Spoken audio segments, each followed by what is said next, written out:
Picture this. It's 1999 and Michael Owen, the second youngest Ballon d'Or winner of all time, walks into an event meant to inspire kids. The mission? Teach them how to play football. But what happens next?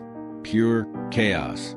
Instead of mentoring, Owen turns into a one-man wrecking ball, relentlessly targeting a 13-year-old goalkeeper. Volleys, nutmegs, dribbles, you name it. He did it. And after every goal, a full-blown World Cup final celebration. Laughing, taunting, and even smacking the poor kid in the face with the ball. The coach standing nearby, totally done. His sarcastic remark, "Well done, he's 13, says it all. Now let's rewind. Michael Owen wasn't just any player. He was the player. A two-time Golden Boot winner, a Galactico, and the poster boy of England's golden generation. But here's the twist. This behavior wasn't a one-off. It was a pattern. Over 17 years at 5 different clubs, Owen managed to alienate fans everywhere. They either hated him or just didn't care. Why? Well, it wasn't just his on-field antics. Off the pitch, Owen was, weird. The Telegraph, one of England's most respected newspapers, called him the cringe god. Why? Because Owen had a knack for saying and doing the most awkward things. His favorite drink? Water. His favorite movie? None, because movies are fake. He even admitted to throwing a Christmas cracker at a friend's leg and being shocked when they didn't move out of the way. And let's not forget his monotone commentary gems like, "The problem with rain is that it makes the pitch wet." But here's the thing.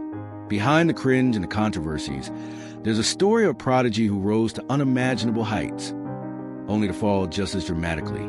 At 21, Owen was the youngest Ballon d'Or winner since Ronaldo. He was lightning fast, clinical, and unstoppable.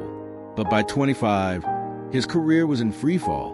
Injuries, poor decisions, and a reputation for being just weird haunted him.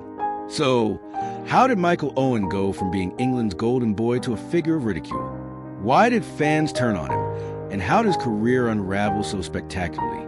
Buckle up, because this is the story of Michael Owen, a tale of triumph, tragedy, and everything in between. Let's dive in. By the time Owen joined Manchester United, it was clear his career was on its last legs. Signed on a pay-as-you-play deal, he was no longer the lightning-fast striker who terrorized defenders. But even then, he had his moments.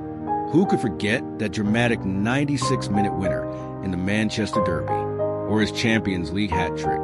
But injuries kept haunting him. He'd play a game, score a goal, and then vanish for months.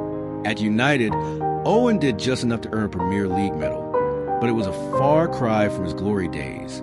By the time he moved to Stoke City, it was almost painful to watch.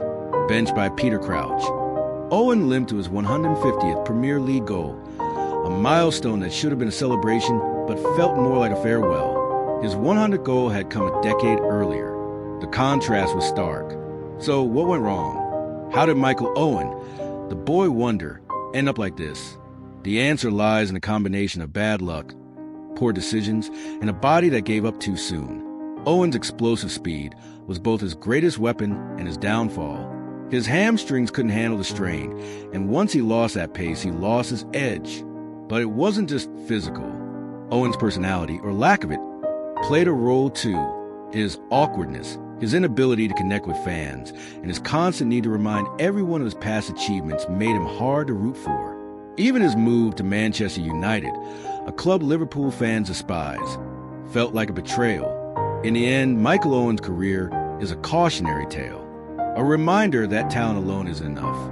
You need resilience, adaptability, and a bit of charm. Owen had the first, but the other two, not so much. And yet, despite it all, we can't ignore what he achieved. At his peak, Michael Owen was unstoppable. He was the fastest, the brightest, and the most exciting player on the pitch. For a brief moment, he was the future of football, but the future doesn't last forever. So, what's your take on Michael Owen? Was he a wasted talent? Or did he simply burn too bright? Too fast?